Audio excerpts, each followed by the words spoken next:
જય શ્રી કૃષ્ણ માં. આય મારા બાપ આય. કેમ છો? બસ મજા હો બેટા. તબિયત પાણી તો હારા રહી ને? હા. મને તમારું નામ ભૂલાઈ જાય માં. લીલી બેન. લીલી માં. કેવું હાલે છે ઘરનું? આપણે ઘરમાં તો કાઈ છે નહીં ભાઈ.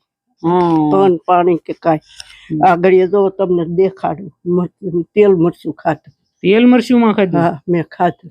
ઓય બાપા, એવી કેમ તમારી હાલત છે માં? તો પણ કેમ કરવું, કોને કેવા લાવું? અને એટલી બધી માં પરિસ્થિતિ ખરાબ? એટલી બધી ઓલી છે, તકલીફ વાળું માં તમારું જીવન છે. જો કેમ વિધવા પેન્શન છે એના કેટલા આવે? 1000 રૂપિયા. 1000 રૂપિયા. એમાં તો તમારે દૂધ ને શાકભાજી નું થતું હોય? હા, દૂધ લાવું, શાકભાજી લાવું, પછી હાબુ લાવું, પછી ખાવા પીવાનું ઘટે માં?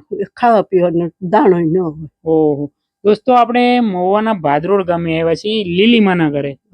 અને આપણે અગાઉ પણ એમને રાશન આપ્યું હતું. લીલીમાએ એમના ઘરેથી નથી, એમના દીકરા પણ ગુજરી ગયા. આગળ પાછળ પરિવારમાં બીજું કોઈ છે નહીં, અને એકદમ નોંધારા અને એકલા એકદમ સામાન્ય રૂમ ની અંદર ભાડે રહે છે. અને મને એમ કીધું કે હું તેલ ને મરચું મેં ખાધું તો આપણને થોડુંક દુઃખ લાગે કે ભાઈ આ વૃદ્ધ લોકોની આવી પરિસ્થિતિ છે. તો માં, હું તમારા માટે રાશન લઈને આવું. બરોબર? કોઈ ચિંતા નહીં કરતા, હું તમારો દીકરો બનીને આવ્યો. મારા બાપ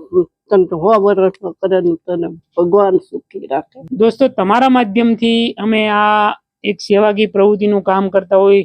જે તમારી યથા યોગ્યતા પ્રમાણે 100, 200, 500 રૂપિયા તમે અમારી ટીમને ડોનેટ કરશો તો અમે આવા વૃદ્ધ લોકોને સહકાર રૂપી બનશું. સપોર્ટ કરતા રહેજો. તો લીલીમાં, હું તમારા માટે રાશન લઈને આવું. માં, જો રાશન લાવ્યો. લીલીમાં, તો આ રાશન લાવ્યો કેવું લાગ્યું તમને? સારું લાગ્યું. સારું લાગ્યું ને? બસ હવે તમારે મહિનો દિવસ ચાલશે. બરોબર. તબિયત પાણી કેવા રહે? તબિયત તો સારી રહે, પણ આ ગોઠણ નહીં. ગોઠણની તકલીફ એટલે હલન ચલન ઓછું થાય. હલન ચલન તો કરું તોય આ દુખે.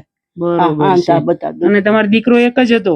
મારે એક જ દીકરો. શું તકલીફ હતી માં? એને વાલની તકલીફ. ને મારા દાદા કેટલા ટાઈમ પહેલા ગુજરી ગયા? તો નાનપણથી. દીકરો નાનો હતો ત્યારે ગુજરી ગયા. દોસ્તો, આપણે લીલીમાની પરિસ્થિતિ જોઈ અને એમને 1 મહિનાનું રાશન આપ્યું છે. ભગવાન સુખી રાખશે મારા બા. ભગવાન ઈ લોકોને માં સુખી રાખે કે જેને તમને આપ્યું. એમાં આ સુરત થી માં છે ને આહિર પરિવારે મોકલાયું. તો આપણે આહિર પરિવાર સુખી રહે અને ભગવાન એને તંદુરસ્ત રાખે. હા, બસ બસ માં તમારો આશીર્વાદ. બસ દોસ્તો, આવી રીતના તમે પણ 50, 100, 200, 500 રૂપિયા ડોનેશન આપી અને આવા વૃદ્ધ લોકોને મદદરૂપી બની શકો. વિડીયો પસંદ આવે તો વિડીયોને તમારા દરેક ગ્રુપની અંદર શેર કરજો.